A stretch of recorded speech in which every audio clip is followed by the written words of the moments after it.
Dear students, let us start the discussion on today's newspaper, that is 15th December 2016. The first article is related to the Forest Rights Act. It is by Brinda Karath. That is rights for the rightful owners. Let's recollect something about the Forest Rights Act to understand this better. There are three different rights are identified to the people under the Forest Rights Act. That is land use rights, minor forest produce, and added to that the rights related to the management in the forests and conservation of the wildlife. These three together are called as the forest rights. Now, in 1927, Indian Forest Act has come into existence. With one single law, the Britishers have declared all the tribal people as the illegal occupants of the forests.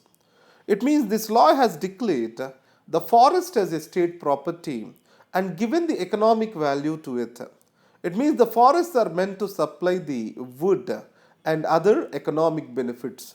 So, because of this, any person who is living in the forest without the permission of the state is an illegal occupant. And it is said to be the most draconian law, and it has given huge powers to the forest bureaucracy.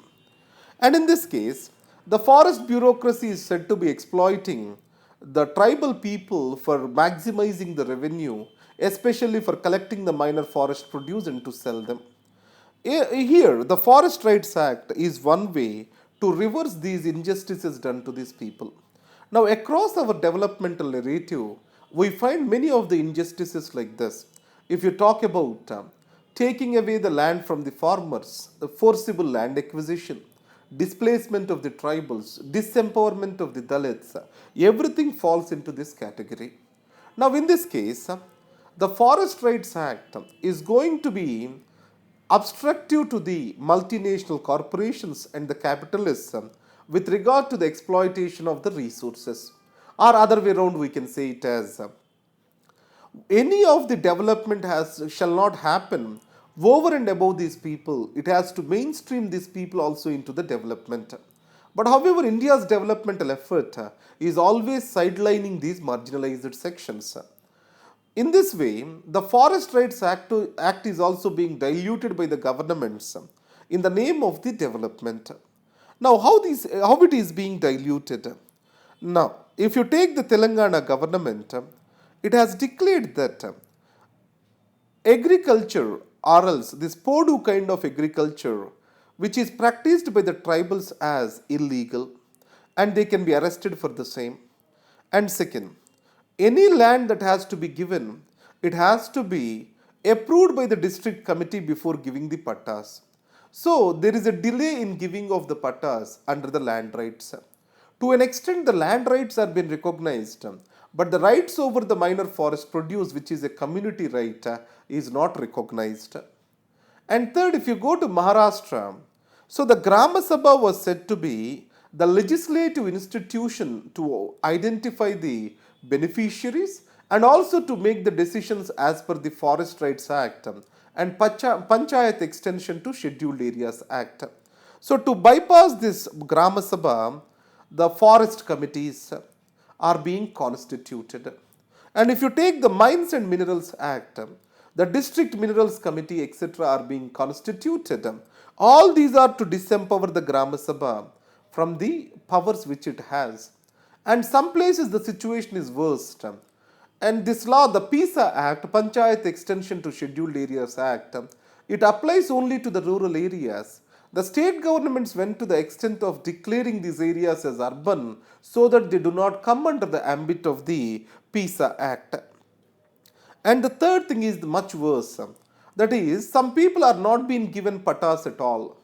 So if you see, after the NDA government has come up, environmental clearances for most of the developmental projects, mining projects have become very easy.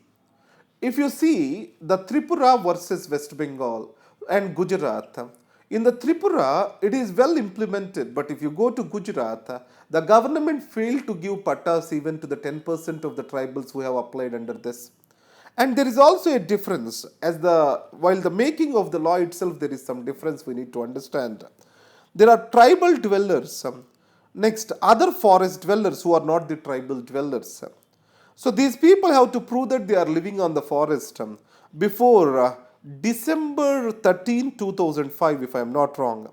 But if other forest dwellers, they have to prove that they are living and making a livelihood on that land for the past 75 years and for 3 generations altogether. So it means what the Karat says is this: this was not originally there in the law, but later, because of some pulls and pressures, this was being introduced. And then today, Grama Sabha is excluded, permission is excluded for the linear projects. The linear projects means canals, roads, etc. These projects makes the forest discontinuous and these are a threat to the wildlife. We are already seeing that the elephants are being killed because of getting hit by the vehicles on these roads. So this is about this article. Here he speaks about the Niyamgiri judgment, Samata judgment, Kampa Act, Compensatory Afforestation Act, and all these are related to rights of the tribals itself. If you talk about Samata judgment, it was against the Andhra Pradesh government. According to this, the court has declared the Grama Sabha is the only sole body which can make the decisions with regard to the resources which are lying in the tribal areas. And it has reiterated the same thing in Niyamgiri judgment against the Orissa government and Vedanta Mining Corporation. And here one remarkable thing is the state also cannot take away the mining rights over here. It also sees the state as a person, as an entity which is intended to make the profit. So that's why if the state has to take a land for mining, it has to get the approval of the Grama Sabha. So that's what has been stated. And coming to demonetization's deflationary stock. After the demonetization, you all know that the consumer demand has come up and it is expected to be transient.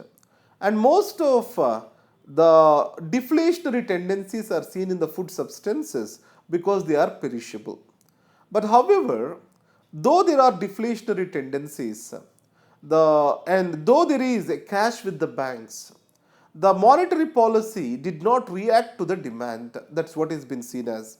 Now, if you see, there are deflationary tendencies, and then there is a sufficient money in the bank, then obviously monetary policy expected to be loose or relaxed, so that more money comes into the market, and then consumer demand will be created. Unlike this, the Monetary Policy Committee stated to keep the prices, that is, interest rates normal. Why? Because if you see the inflation or deflation, the prices of the food, these are going down, but other prices are stable or they may go up. And once this issue gets settled, the food prices are also expected to go up. So that is the reason why the Monetary Policy Committee is subtle in its decision making. And the second thing is, as OPEC has made a decision to cut down the oil production, it is expected that the prices are going to go up. From these inflationary tendencies which are existing, and the RBI has a policy towards inflation targeting, it means that it has to maintain the inflation within the bracket of 4 to 6. Obviously, don't want to go and take a risk at this moment of time.